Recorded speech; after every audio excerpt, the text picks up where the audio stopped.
Hello everyone, कैसे हैं आप सब। मेरा नाम है पूजा और हम कर रहे थे eigen value and eigen vectors पे बात। हमने आइगन वैल्यू और आइगन वेक्टर्स के बीच एक रिलेशन देखा था। वो रिलेशन था, क्या रिलेशन था, ए कोई मैट्रिक्स है तो रिलेशन था ए एक्स बराबर लैम्बडा एक्स, ए एक्स बराबर लैम्बडा एक्स, जहाँ पे एक्स हमारा क्या हो रहा था, eigen vector and lambda is eigen value.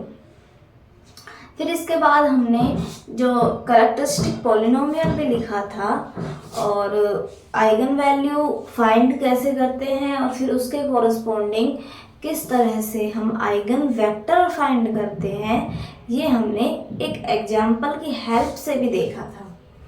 तो आज हम आइगन वैल्यू और आइगन वेक्टर पे आगे हम कैरेक्टरिस्टिक इसी टॉपिक में आगे बढ़ेंगे। Eigen value and eigen vector, eigen value और आइगन वेक्टर, आज हम इसी टॉपिक में आगे बढ़ेंगे और देखेंगे।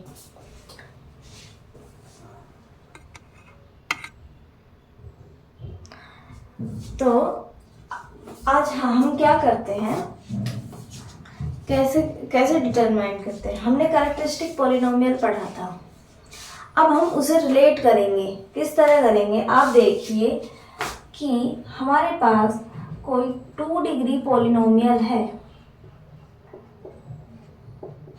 जब 2 डिग्री पॉलिनोमियल है तो हमें पता है कोई n डिग्री पॉलिनोमियल होता है, उसके n रूट्स होते हैं। रूट्स कितने होते हैं, n रूट्स होते हैं। अब ये 2 डिग्री पॉलिनोमियल है, इसके पास 2 रूट्स होंगे। रूट्स कितने होंगे, 2 रूट्स। मैंने माना अल्फा 1 और अल्फा 2 क्या रूट्स है, ये इक्वेशन नंबर 1 देते हैं। रूट्स ऑफ इक्वेशन 1, ये क्या है, अल्फा 1 और अल्फा 2 नंबर 1 के रूट्स हैं। एक सेकेंड,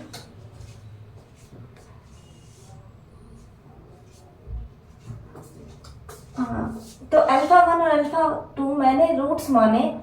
और अब हम जानते हैं कि पॉलिनोमियल हमारे पास यदि ये इसके रूट्स हैं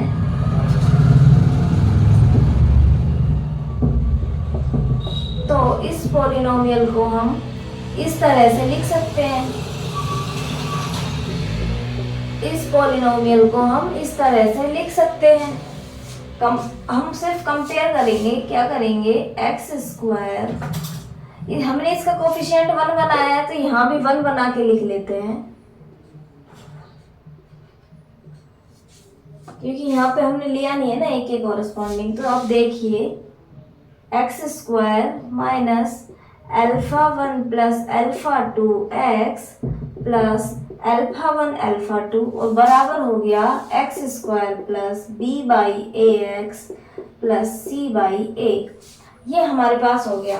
तो हम क्या कह सकते हैं, यहाँ से और यहाँ से कंपेयर करें तो हम कह सकते हैं, क्या कह सकते हैं, रूट्स का सम, अल्फा 1 और अल्फा 2 रूट्स है, रूट्स का सम माइनस बी बाई ए है, यानी माइनस ऑफ एक्स का कोफिशिएंट अपॉन एक्स स्क्वायर का कोफिशिएंट। एंड जो प्रोडक्ट ऑफ रूट्स है अल्फा 1 अल्फा 2, ये प्रोडक्ट ऑफ रूट्स है, ये हमारी constant term upon x square के कांस्टेंट के बराबर है। इतना तो आप लोगों को पता होगा। तो हम ये हटाते हैं और डायरेक्ट लिखते हैं कि अल्फा 1 प्लस अल्फा 2 यानी कि रूट्स का sum minus B by A and roots का प्रोडक्ट सी बाई ए, ये प्लस का होता है, वो माइनस का होता है। ठीक है, ये मैंने रूट्स माने थे तो मेरे पास ऐसे आ गया।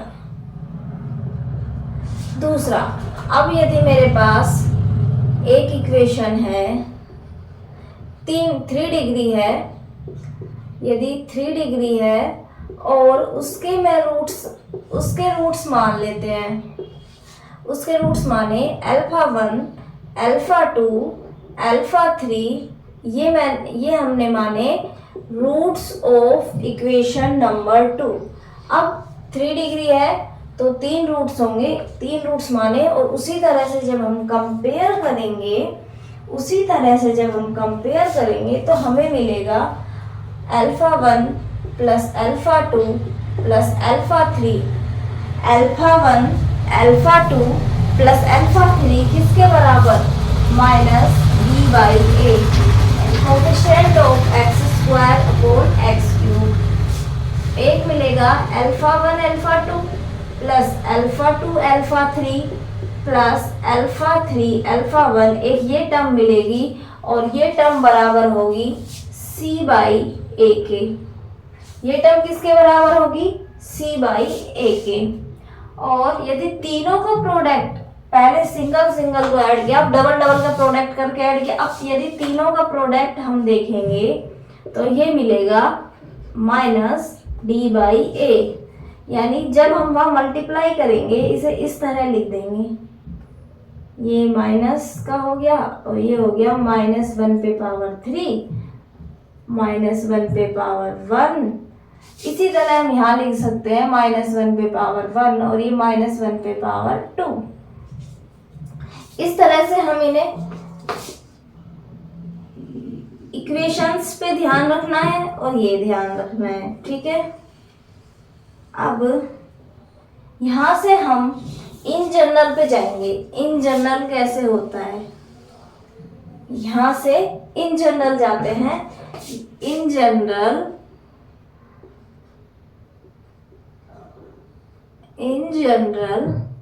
यदि मेरे पास A X square plus A X पे power n plus B X पे power n minus 1 plus dot dot dot plus कुछ a1 a2 ले लेते हैं, a1 a2 an minus 1 x plus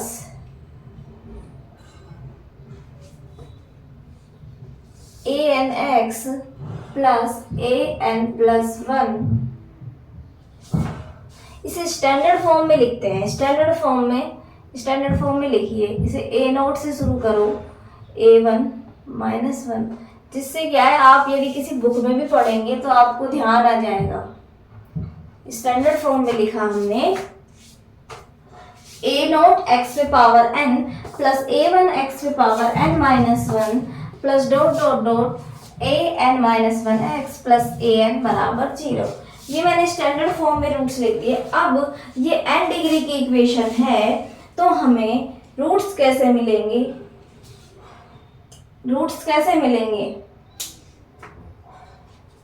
n roots मिलेंगे हमें। जब n 2 डिग्री की इक्वेशन थी 2 रूट्स, 3 डिग्री की इक्वेशन थी 3 रूट, अब n डिग्री की इक्वेशन है तो हम alpha 1 alpha 2 alpha 3 alpha 4 alpha n roots of equation 3 क्या मान लिया, रूट्स ऑफ इक्वेशन नंबर 3। ये रूट्स हो गए इक्वेशन नंबर 3 के। तो हम इसी फॉर्मेट को फॉलो करके क्या लिख सकते हैं, alpha 1 plus alpha 2 plus dot dot dot plus alpha n बराबर माइनस 1 पे power 1 a1 by a note लिख सकते हैं ना, सेकंड वाला बाई ये। अब यदि मैं दो दो का मल्टीप्लाई करके और ऐड करूं, i और j n तक i बराबर 1 to n एंड j बराबर भी 1 to n, एक मतलब अलग अलग समीकरण लिख लेते हैं, j बराबर and i is not equal to j। इस तरह से मल्टीप्लाई कर रहे थे अपन, तो ये किसके बराबर आ जाएगा, माइनस 1 का square a2 by a note. और इसी तरह हम चलते जाएं, अल्फा 1 अल्फा 2 अल्फा 3 सभी का मल्टीप्लाई करें तो माइनस 1 पे power n an by a not. ठीक है, यहाँ तक एनी प्रॉब्लम? कोई दिक्कत नहीं है। अब हम यहाँ तक नोट डाउन करने के बाद अब हम एक कैरेक्टरिस्टिक पॉलिनोमियल लिखने के लिए एक बेस तैयार हो गया है। अब हम किसी 2 क्रॉस 2 और 3 क्रॉस 3 के अभी तक कैरेक्टरिस्टिक पॉलिनोमियल कैसे लिख रहे थे, a माइनस लैम्डा आई का डिटर्मिनेंट बराबर 0 करके इस टाइप से हम लिख पा रहे थे। अब हमें हर बार ये 2 क्रॉस 2 और 3 क्रॉस 3 के लिए एक हमें स्टैंडर्ड रिजल्ट तो हम n के लिए निकाल लेंगे, लेकिन n पे हम हर बार नहीं कर पाएंगे क्योंकि रूट्स के लिए दिक्कत आएगी।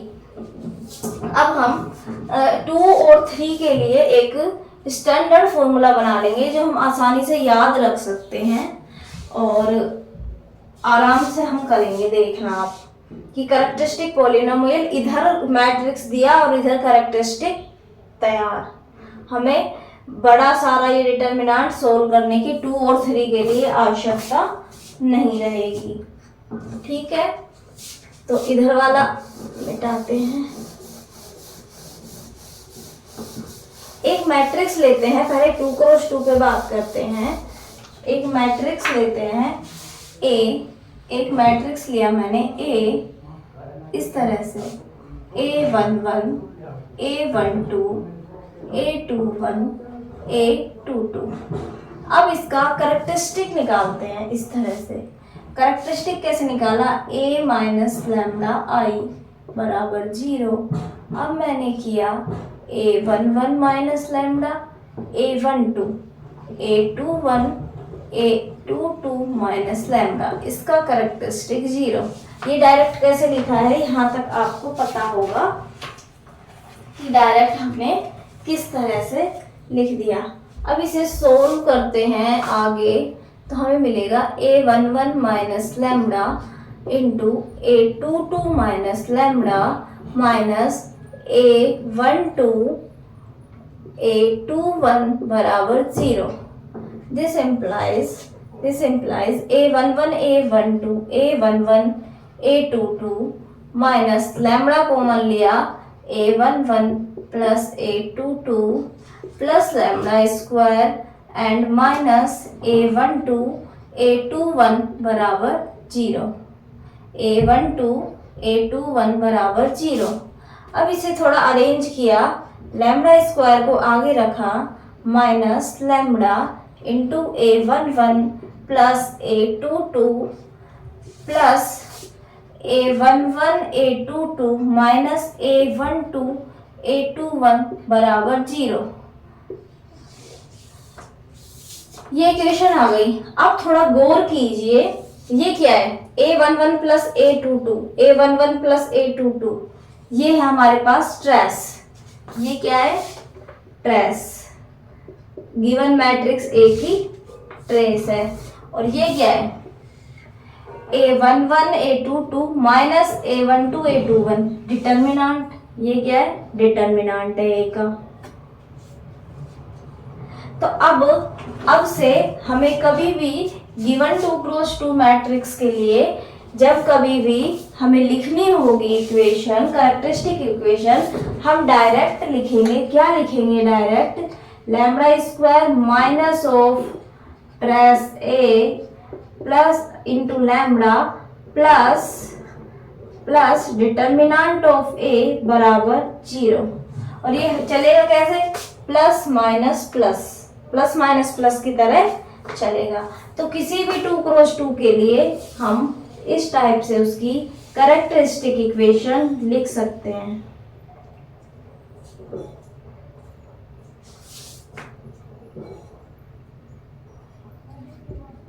कैरेक्टरिस्टिक इक्वेशन किसी भी 2 क्रॉस 2 मैट्रिक्स के लिए कैरेक्टरिस्टिक इक्वेशन, ट्रेस तो हमें देख के ही पता लग जाएगा। और 2 क्रॉस 2 का डिटर्मिनेंट निकालने के लिए हमें मैक्सिमम 5 सेकंड चाहिए होती है और हम डायरेक्ट लिख देंगे, वरना इतना प्रोसेस में तो टाइम लगेगा।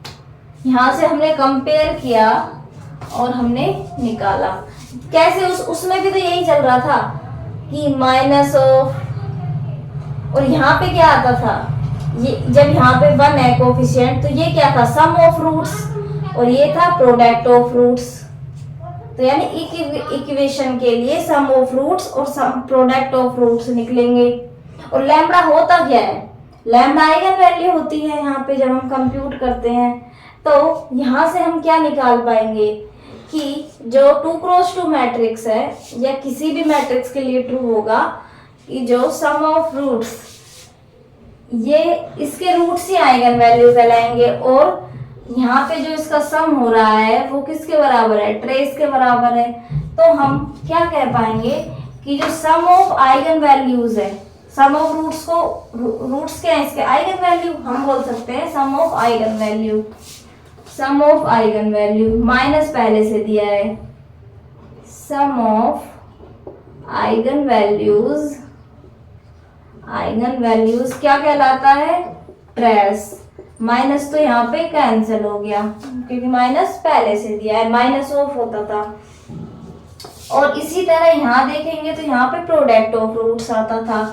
तो product of eigen values, product of eigen values बराबर क्या है, डिटर्मिनेंट ऑफ ए। यानी ट्रेस तो क्या है, अभी यदि हमें आइगन वैल्यू पता है, मैट्रिक्स गिवन नहीं है, तो हम उसका ट्रेस को तो क्या ट्रेस कैसे लिख सकते हैं, आइगन वैल्यूज का सम करके। और प्रोडक्ट कैसे लिख सकते हैं, प्रोडक्ट लिखेंगे उसके, प्रोडक्ट को उसके डिटर्मिनेंट के लिए लिख सकते हैं। ठीक है, इसके बाद हम 3x3 पे बात करेंगे कि किस तरह 3x3 में भी ये काम करेगा। डायरेक्ट लिख लीजिए क्योंकि हमने 3x3 का इस तरह से फॉर्म तो देख ही लिया है, और आप कंपेयर करना 2x2 में सीख ही गए हो, है ना। तो डायरेक्ट कैसे लिखेंगे, पहले वाली स्थिति पे तो वही ट्रेस आ जाएगा क्योंकि x² का कोफिशिएंट तो क्या बन जाएगा, ट्रेस।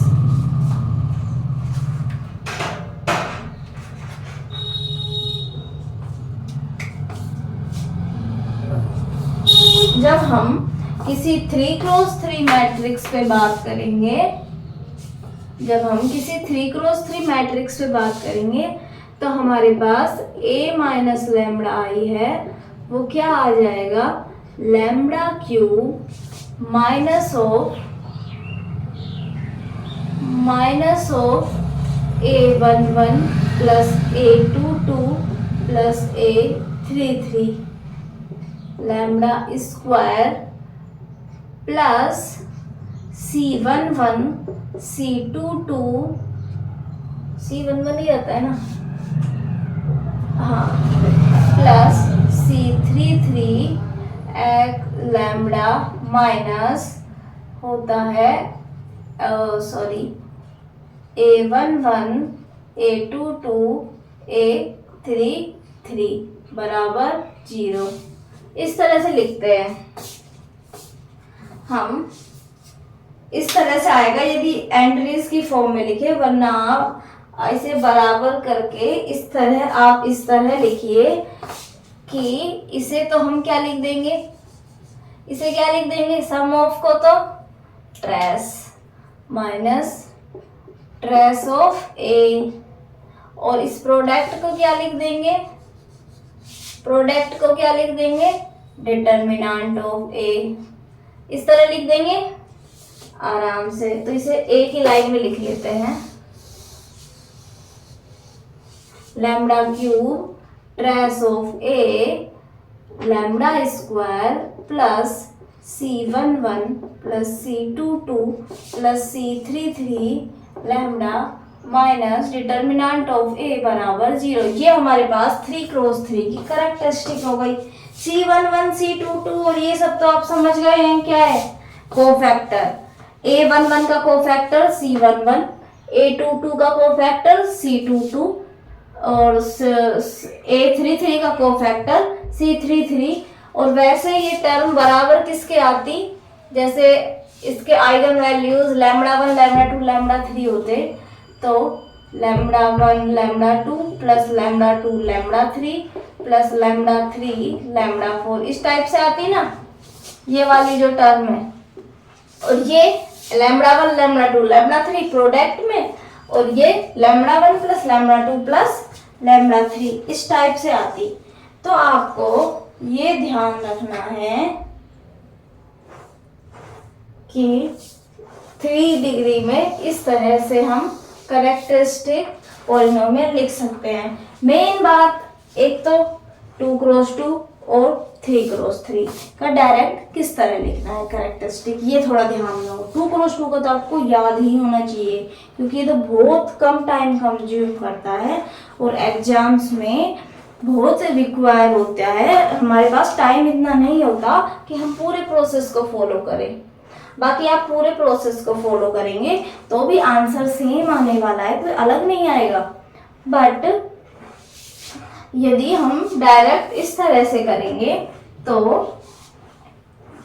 डायरेक्ट यदि ये कुछ रिजल्ट्स याद रखे कुछ इस तरह करेंगे तो हम आराम से कर सकते हैं, जल्दी कर सकते हैं, टाइम बचा के दूसरे क्वेश्चंस को दे सकते हैं। और 3 क्रॉस 3 का भी इसी तरह से वही है, माइनस प्लस का तो ध्यान नहीं रखना, ज़्यादा ध्यान नहीं रखना है। देखो प्लस माइनस इसी तरह से प्लस माइनस प्लस इस तरह से चलेगा। वही लैम्बडा की पावर घटते हुए चली जाएगी, जितने डिग्री का है उतने डिग्री लैम्बडा की पावर से स्टार्ट करो, ठीक है। इसमें ट्रेस और डिटर्मिनेंट ये ध्यान रखना, जब भी हम n क्रॉस n तक बढ़ते जाएंगे, जो पहली टर्म तो n होती है, इसके बाद माइनस करके दूसरी वाली टर्म हमेशा ट्रेस की होती है, जो लैम्बडा पे पावर n-1 के बीच में होती है। इसके बाद अलग अलग टर्म आती जाती है, दो को मल्टीप्लाई, ये वाली टर्म आएगी को फिर दो को मल्टीप्लाई करके फिर करते जाते हैं। अपन कर रहे थे ना, जनरल में लिखा था, फिर 3 वाला फिर 4 वाला।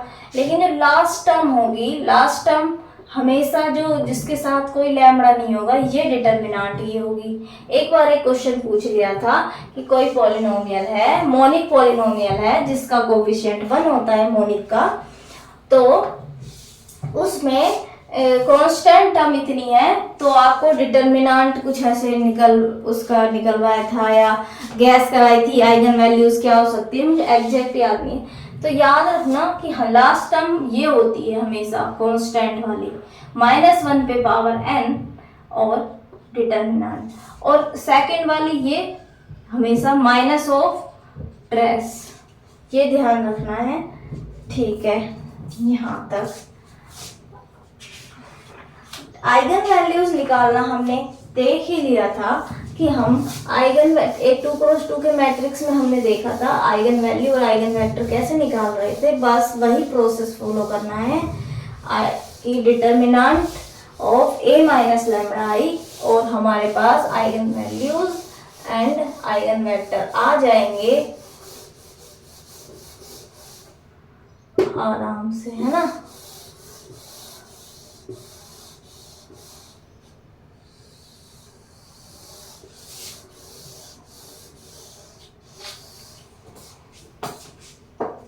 अब हम कुछ रिजल्ट्स पे चर्चा करते हैं।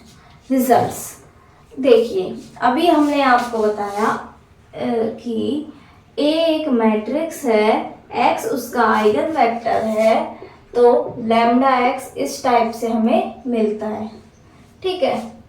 अब एक मैट्रिक्स है, तो अब यदि x क्या है, x हो जाता है आइगन वेक्टर किसका, मैट्रिक्स A का, तो kx भी, kx कोई कांस्टेंट, k क्या है, कांस्टेंट है, ये भी क्या होगा, एक आइगन वेक्टर होगा। और कैसे होगा ये देखिए, a kx बराबर k बाहर ले लो ax, k lambda x, lambda बाहर लिया kx आ गया, तो वही प्रॉपर्टी फॉलो कर रहा है, ये हो गया आइगन वेक्टर।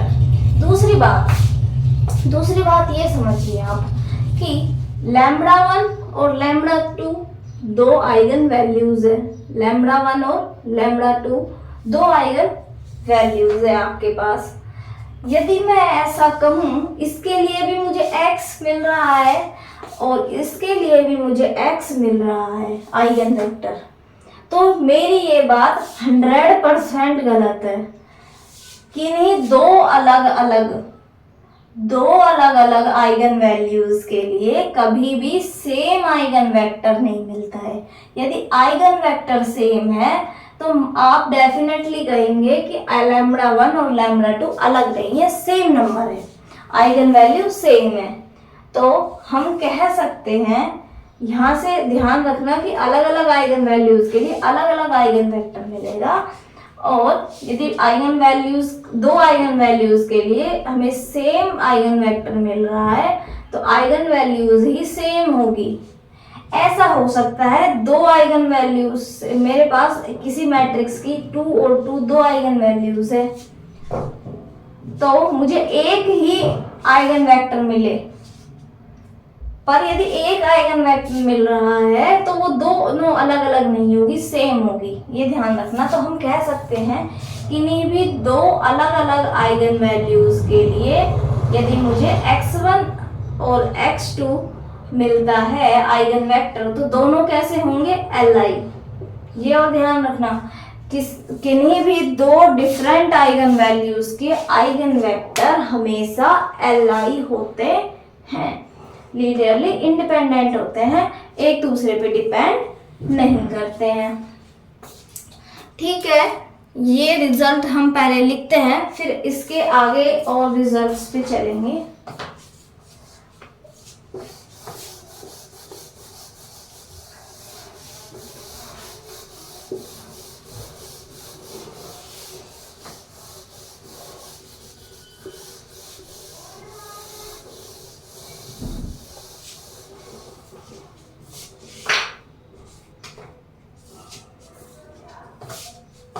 रिजल्ट लिखिए,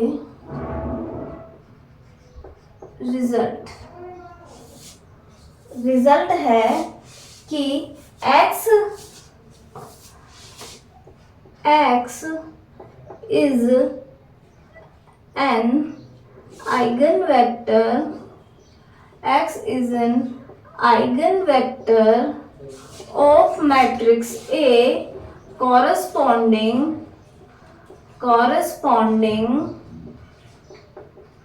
eigenvalue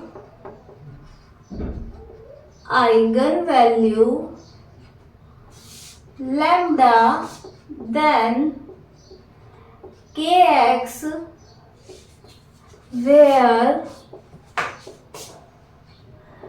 k is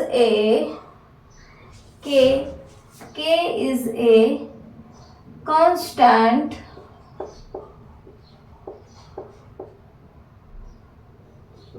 kx is also a eigenvector of matrix A corresponding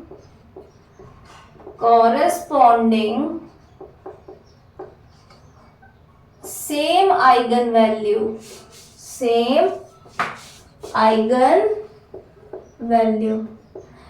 हमने देखा ना कि आइगन वैल्यू भी चेंज नहीं हो रही थी, लैम्डा ही बाहर आ रहा था, है ना, सेम आइगन वैल्यू लैम्डा। यदि लैम्डा के लिए x है तो लैम्डा के लिए ही kx मिलेगा। ठीक है, यानी कि एक आइगन वैल्यू के लिए यदि 2, 10 इनफाइनाइट कितने भी आइगन वेक्टर मिल सकते हैं, लेकिन वो हमेशा LD होंगे, किसी कांस्टेंट को मल्टीप्लाई करके ही प्राप्त कर पाएंगे हम। सेकंड एक और रिजल्ट लिखिए, क्या बताया था आपको सेकंड रिजल्ट कि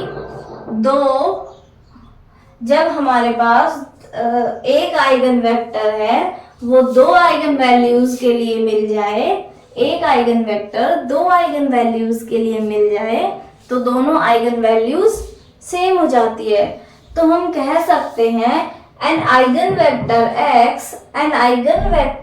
x cannot be corresponds to more than one eigenvalue in a matrix. An eigenvector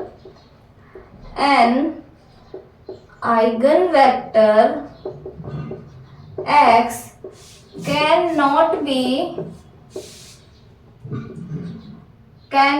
corresponds to corresponds to cannot be corresponds to more than eigenvalues, more than क्या, दो के लिए भी नहीं होगा, more than eigenvalues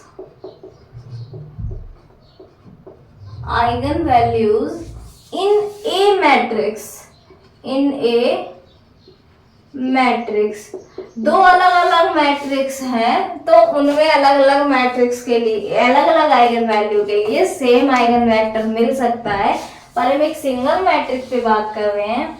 जो eigen vector है वो किसी एक आइगन वैल्यू के लिए होगा, ये नहीं दो अलग अलग आइगन वैल्यूज के लिए हो जाए। तीसरा रिजल्ट क्या बताया कि दो अलग अलग eigen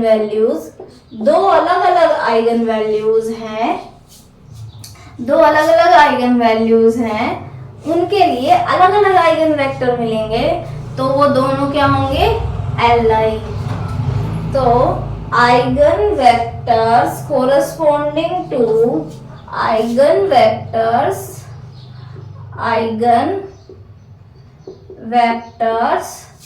corresponds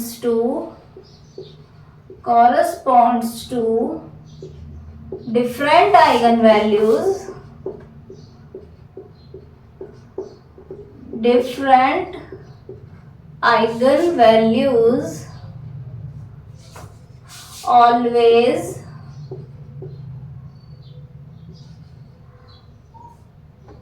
are always linearly independent, यानी Li होंगे, इंडिपेंडेंट यानी Li।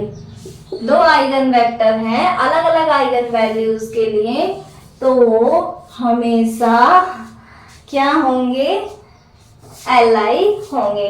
अब इसके बाद एक नई डेफिनेशन करते हैं, अर्थमेटिक मल्टीप्लिसिटी। एक होती है अर्थमेटिक मल्टीप्लिसिटी जिसे हम am लिखते हैं, एक होती है ज्योमेट्रिक मल्टीप्लिसिटी जिसे हम gm लिखते हैं, am और gm। ठीक है, तो अर्थमेटिक मल्टीप्लिसिटी क्या होती है, एक मेरे पास मैट्रिक्स है A, उसके लिए मुझे 1 2 3 2 2 1 ये आइगन वैल्यूज मिली। हो सकता है 6 स्क्वायर मैट्रिक्स हो, 6 क्रॉस 6 का, मुझे 1 2 3 2 2 1 ये आइगन वैल्यूज मिली। ठीक है, तो अब अर्थमेटिक मल्टीप्लिसिटी क्या होती है कि जितने टाइम कोई आइगन वैल्यू रिपीट होती है, जितनी बार वो आइगन वैल्यू आ रही है उस मैट्रिक्स के लिए, यानी कि 1 की अर्थमेटिक मल्टीप्लिसिटी 2 है, 1 की अर्थमेटिक मल्टीप्लिसिटी 2 है। आइगन वैल्यू 1 की am ऑफ 1 इज 2, इसी तरह am ऑफ 2 इज 3, क्योंकि 3 टाइम्स रिपीट्स है 1 2 3, लेकिन 3 क्या है, सिंगल टाइम आ रही है, तो इसकी आइगन वैल्यू, इसकी अर्थमेटिक मल्टीप्लिसिटी 3 आइगन वैल्यू की 1 हुई। ये ध्यान रखना है आपको। यानी अर्थमेटिक मल्टीप्लिसिटी क्या होती है, किसी मैट्रिक्स में किसी आइगन वैल्यू की अर्थमेटिक मल्टीप्लिसिटी, वो आइगन वैल्यू कितने बार रिपीट हो रही है या कितनी बार आइगन वैल्यू मिल रही है, वो हमें 2 2 2 3 टाइम्स है, तो अर्थमेटिक मल्टीप्लिसिटी या am of eigen value 2 is 3। ठीक है, अब बात करते हैं ज्योमेट्रिक मल्टीप्लिसिटी। ज्योमेट्रिक मल्टीप्लिसिटी क्या होती है, जैसे हम जानते हैं एक आइगन वैल्यू है, उसके लिए एक आइगन वेक्टर तो मिलेगा ही। अब 2 आइगन वैल्यूज है, अलग अलग हैं 1 और 2, तो दोनों के लिए अलग अलग आइगन वेक्टर मिलेंगे। यानी कि एक आइगन वैल्यू के लिए, किसी आइगन वैल्यू के लिए हमेशा एक आइगन वेक्टर तो हमेशा मिलेगा। अब इस वाले एग्जाम्पल में 1 और 1 दो बार आ रहा है, यानी am तो इसकी 2 हो गई। अब हो सकता है मुझे इन दोनों 1 आइगन वैल्यू के लिए एक आइगन वेक्टर मिले, या हो सकता है 2 आइगन वेक्टर मिले। जितने मुझे आइगन वेक्टर मिलेंगे किसी आइगन वैल्यू के लिए, वो उसकी क्या होगी, ज्योमेट्रिक मल्टीप्लिसिटी। 1 आइगन वेक्टर या 2 आइगन वेक्टर। यदि 1 ये मैट्रिक्स है 1 1 1 0, इस मैट्रिक्स में मुझे आइगन वैल्यू 1 है इसकी, और 1 की am आएगी इसमें 2 एंड gm। इसके लिए जब मैं आइगन वेक्टर निकालूंगी 1 के लिए, मुझे एक आइगन वेक्टर मिलेगा। तो इस 1 की gm कितनी होगी, ज्योमेट्रिक मल्टीप्लिसिटी 1 होगी। यदि एक आइगन वेक्टर मिल रहा है किसी आइगन वैल्यू के लिए, तो उसकी ज्योमेट्रिक मल्टीप्लिसिटी 1। यदि 2 आइगन वेक्टर मिल रहे हैं 2, 3 मिल रहे हैं 3। ध्यान रखना am तो क्या है, रिपीटेशन, कितनी बार आ रही है, रिपीट हो रही है वो आइगन वैल्यू। लेकिन ज्योमेट्रिक मल्टीप्लिसिटी क्या है, उस आइगन वैल्यू के लिए कितने आइगन वेक्टर मिल रहे हैं, किसी एक आइगन वैल्यू के लिए कितने आइगन वेक्टर मिल रहे हैं, वो हमारी हो रही है ज्योमेट्रिक मल्टीप्लिसिटी। क्लियर। अब इनकी डेफिनेशन लिखेंगे। दोबारा से सुनिए, अरिथमेटिक मल्टीप्लिसिटी, कोई आइगन वैल्यू कितने टाइम्स आ रही है, रिपीट हो रही है, वो तो क्या है, उसकी आइगन वैल्यू की am है, और gm उसके लिए कितने आइगन वेक्टर्स मिल रहे हैं।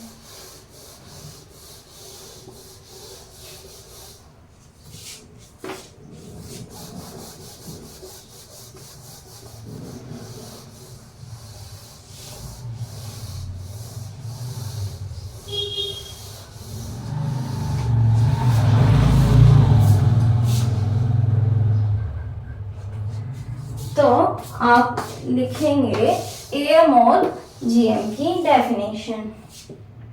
सॉरी, मैंने अरिथमेटिक बोल दिया आपको, अलजेब्राइक होता है, मैंने अरिथमेटिक बोल दिया, वो ध्यान नहीं रहा, बोलते बोलते चली गई। तो अलजेब्राइक मल्टीप्लिसिटी होती है, am मतलब अलजेब्राइक मल्टीप्लिसिटी एंड gm मतलब ज्योमेट्रिकल मल्टीप्लिसिटी। वो ज्योमेट्रिकल के साथ साथ अरिथमेटिक, इस तरह से थोड़ा हो गया कंफ्यूजन। am क्या होती है, am होती है कि कोई आइगन वैल्यू कितनी बार रिपीट हो रही है, अलजेब्राइक मल्टीप्लिसिटी। एंड फिर से अरिथमेटिक आ रहा है। ज्योमेट्रिक मल्टीप्लिसिटी क्या होती है, किसी आइगन वैल्यू के लिए कितने आइगन वेक्टर मिलते हैं। ठीक है, तो हम डेफिनेशन लिखेंगे, algebraic multiplicity, algebraic multiplicity, algebraic multiplicity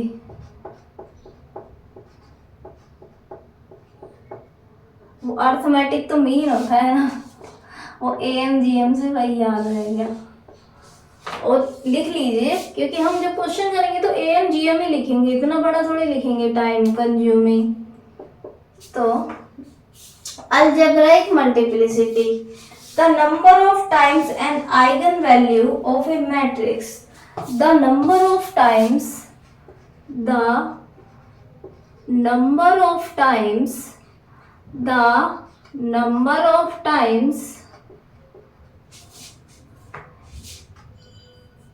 an eigenvalue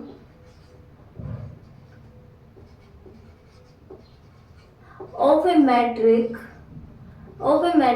A repeats is called algebraic multiplicity of that eigenvalue.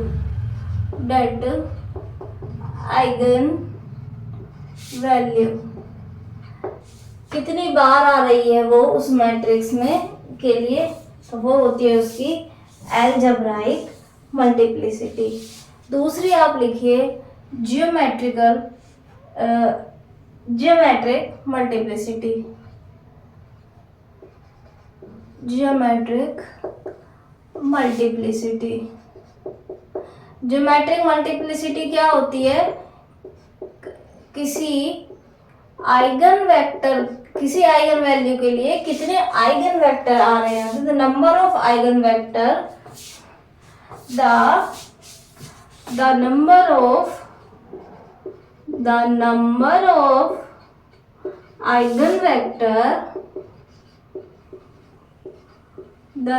of eigenvector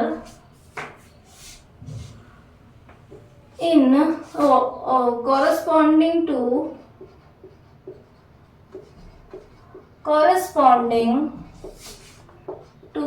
eigenvalue, an eigenvalue, एक eigenvalue के लिए an eigenvalue in a matrix A। Matrix अलग होता है, matrix अलग होता है, matric topology वो अलग होता है, और ये होता है matrix. Eigen value in A is the number of eigen vector corresponding to an eigen value in A matrix A is called geometric multiplicity of that eigenvalue।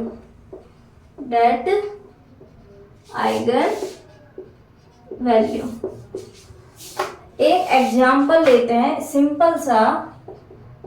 मेरे पास 3x3 पे बात कर लेते हैं, क्योंकि 3 को हमने निकाल के भी नहीं देखा ना। ऐसे बात करते हैं, अपर ट्रायंगुलर लेते हैं जिससे हमें अपर या लोअर कुछ ऐसा लेते हैं जिससे हमें ज़्यादा दिक्कत ना हो निकालने के लिए। 1 2 और 1 0 कुछ इस टाइप से ही कंस्ट्रक्ट करते हैं जिससे हम आसानी से निकाल पाए।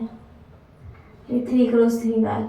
इसकी आइगन वैल्यू आप डायरेक्ट लिख सकते हैं, अपर ट्रायंगुलर या लोअर ट्रायंगुलर या डायगोनल जब भी मैट्रिक्स होता है तो उसकी जो आइगन वैल्यूज होती हैं वो उसके एलिमेंट्स होते हैं। कौन से?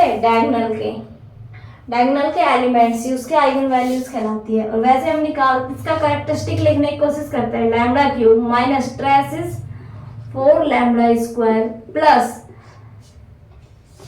इसका कोफैक्टर 2 प्लस इसका कोफैक्टर 2 प्लस इसका कोफैक्टर 1 लैम्डा माइनस इसका डिटर्मिनेंट जब निकालेंगे 2 बराबर 0। वैसे मैंने आपको डायरेक्ट पता ही 1 1 2 आएंगी इसकी। Lambda cube minus 4 lambda square plus 5 lambda minus 2 this is 0।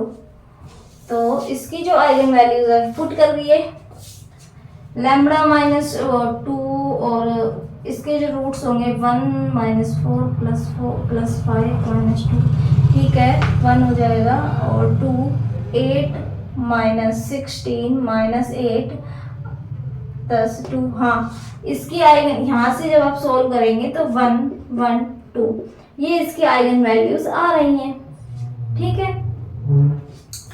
तो अब इनके लिए हम निकालते हैं आइगन वेक्टर। सबसे पहले लैम्डा बराबर 1 के लिए आइगन वेक्टर निकाला, तो क्या करते हैं a माइनस, यही करते हैं ना, a minus lambda i x बराबर 0।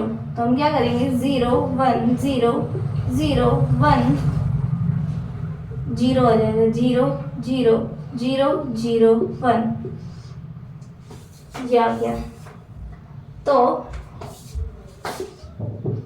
x1 x2 x3 0 0 0। अब कीजिए आप मल्टीप्लाई, यहाँ से इक्वेशंस आई x2 बराबर 0, सेकंड वाली से 0 बराबर 0, थर्ड से x3 बराबर 0, यानी कि x2 और x3 हमारे पास 0 आ गया। आइगन वेक्टर मिला x1 0 0, ये आइगन वेक्टर हो गया।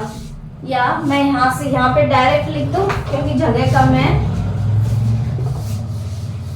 तो यहाँ हम डायरेक्ट इस तरह से लिख रहे थे ना, x1 कॉमन लेके कि भाई अब कुछ भी मल्टीप्लाई कर सकते हैं, हमने पढ़ा है कि x भी होगा, तो मैंने 1/x1 से मल्टीप्लाई कर दिया। तो इसके लिए अब आप देखिए 1 आइगन वैल्यू 2 टाइम्स आ रही थी, लेकिन आइगन वेक्टर मिला एक ही। ये आइगन वेक्टर क्या मिला, एक ही मिला मुझे, ठीक है ना। तो आप बता सकते हो 1 आइगन वैल्यू के लिए अर्थमेटिक और ज्योमेट्रिक मल्टीप्लिसिटी, वो सॉरी अलजेब्राइक और geometric multiplicity M G M कितनी होगी, और लैम्बडा बराबर 2 के लिए जब हम निकालेंगे तो क्या होगा, -1 1 0 0 -1 0 0 0 0। इसके लिए निकालिए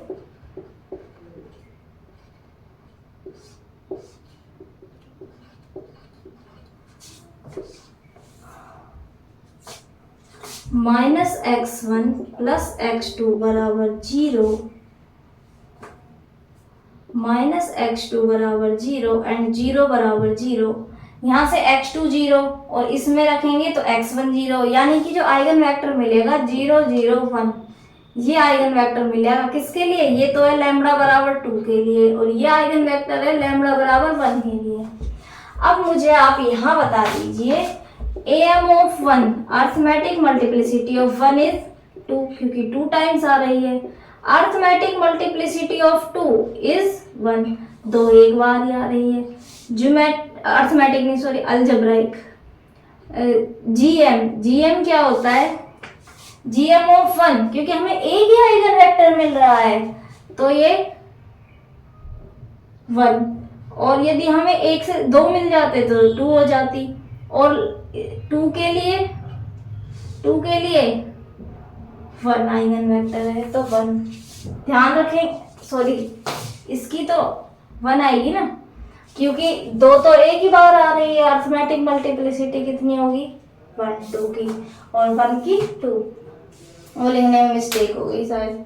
तो इस तरह से हम देख सकते हैं कि अर्थमेटिक और वो सॉरी अलजेब्राइक और ज्योमेट्रिक मल्टीप्लिसिटी क्या होती है, एम होती है number of times and eigen value of A repeats is called M, यानी कि कोई आइगन वैल्यू कितनी बार आ रही है वो कहलाती है algebraic multiplicity and geometric sorry algebraic multiplicity and geometric multiplicity की किसी आइगन वैल्यू के लिए हमें कितने आइगन वेक्टर मिल रहे हैं वो होती है हमारी जीएम ज्योमेट्रिक मल्टीप्लिसिटी। अब इसके आगे कुछ रिजल्ट्स नहीं, इसके बाद हम एक क्वेश्चन कर लेते हैं, इसी पे रिलेटेड एक क्वेश्चन करते हैं। ये तो सिर्फ समझाने के लिए था कि एग्जाम में कैसा क्वेश्चन आता है वो देखते हैं।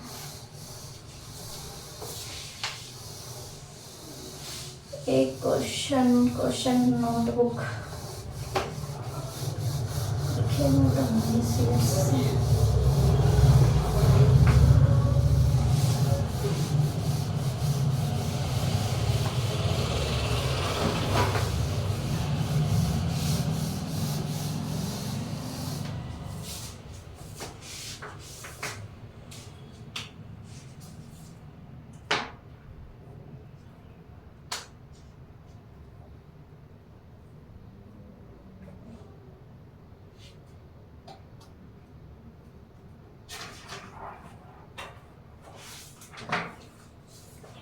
एक क्वेश्चन है, क्वेश्चन लिखिए, ए है मेरे पास 4x4 का मैट्रिक्स,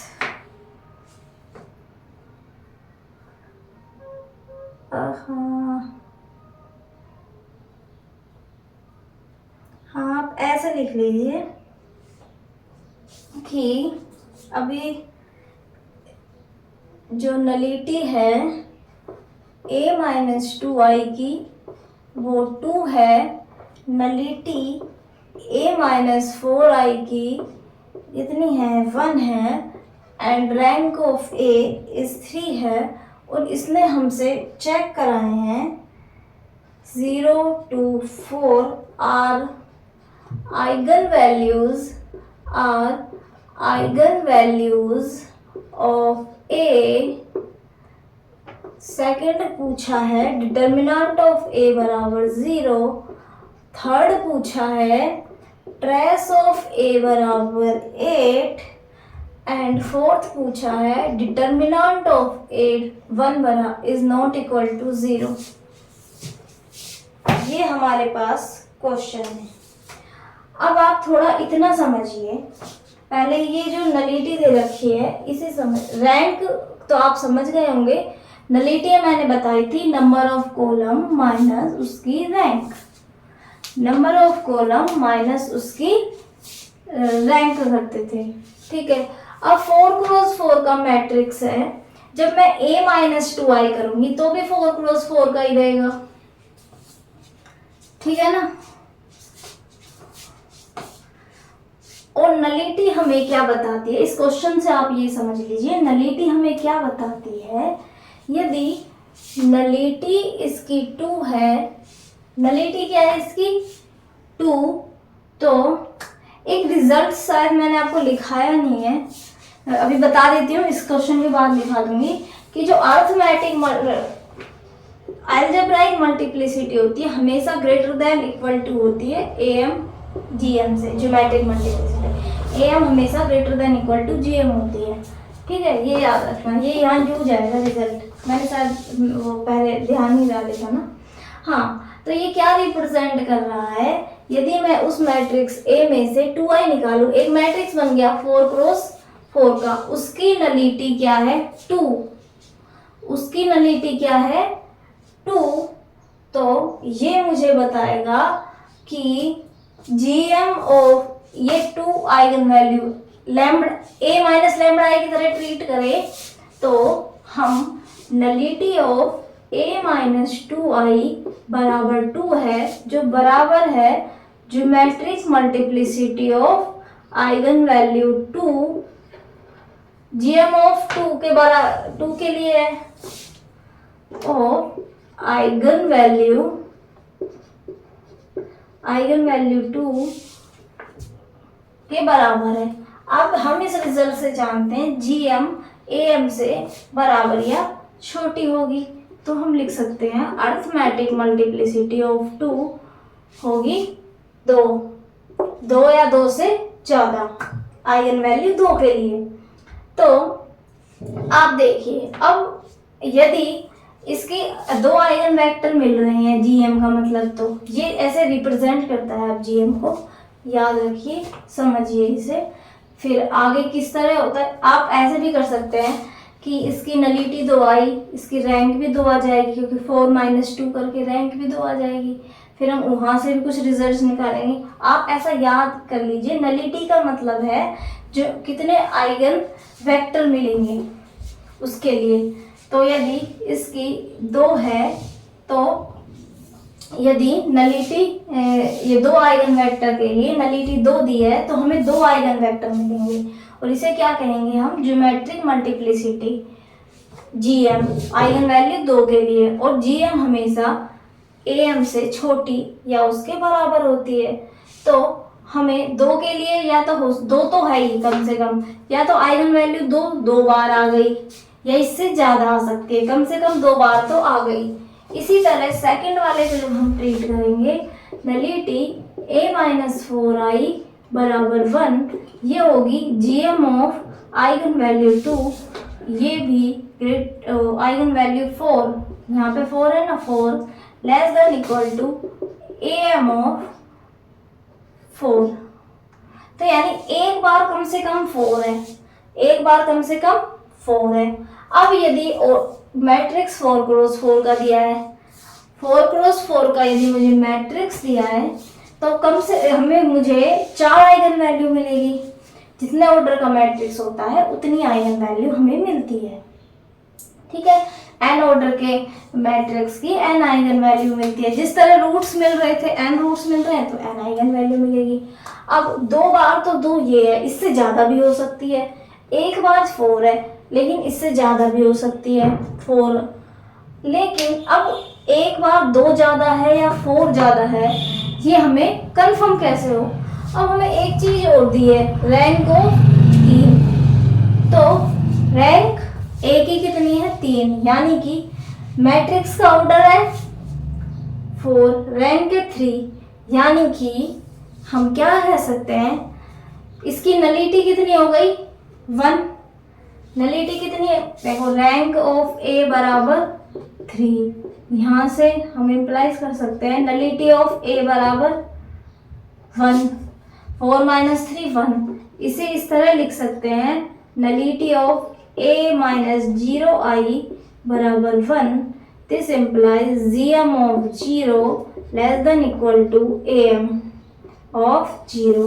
तो यानी एक आइगन वैल्यू 0 भी आएगी।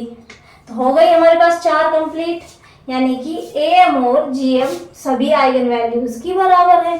एक आइगन वैल्यू मुझे 0 मिली, एक आइगन वैल्यू 4 मिली, एक आइगन वैल्यू 2 मिली, एक 2 मिली, यानी इसकी am कितनी है 2, इसकी am 1, इसकी am 1, इसकी gm वहाँ नलिटी से पता लग रहा है 2, इसकी gm 2 1, इसकी gm 1। तो आगे से हम ध्यान रखेंगे कि नलिटी इस तरह से दी हो तो हम इतने उसके आइगन वेक्टर मिलेंगे, gm पता लग जाती है। फिर यदि रैंक हमें मैट्रिक्स कम है, फुल रैंक मैट्रिक्स नहीं है, तो 0 भी उसकी एक आइगन वैल्यू होती है कम से कम, ये ध्यान रखेंगे, है ना।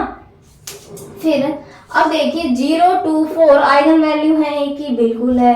डिटर्मिनेंट ए 0 है या फोर्थ ऑप्शन में पूछा है नॉन जीरो है, तो 0 है या नॉन जीरो है, हम कैसे निकाल रहे थे आइगन वेक्टर आइगन वैल्यूज के प्रोडक्ट से, और इनका प्रोडक्ट कितना आ रहा है 0, यानी डिटर्मिनेंट 0 है, नॉन जीरो तो नहीं है, determinant is 0।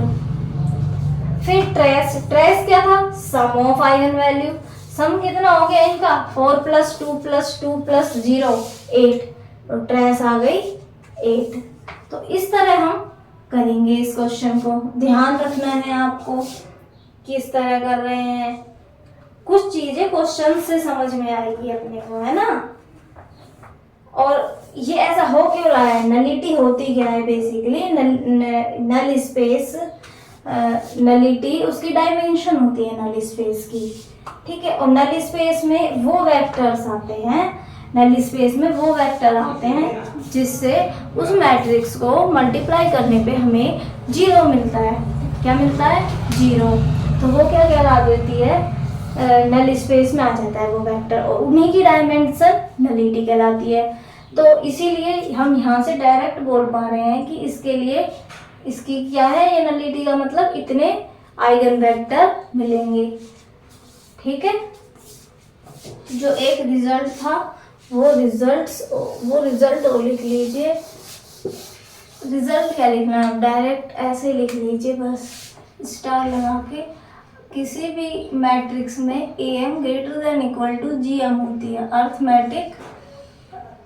Algebraic multiplicity geometric multiplicity के से बड़ी होती है या उसके बराबर होती है। जैसे इस वाले मैट्रिक्स में बराबर आ रही थी, इसका बड़ा यूज आएगा कि कब बराबर होती है तो क्या होता है, और बराबर नहीं होती है तो क्या होता है।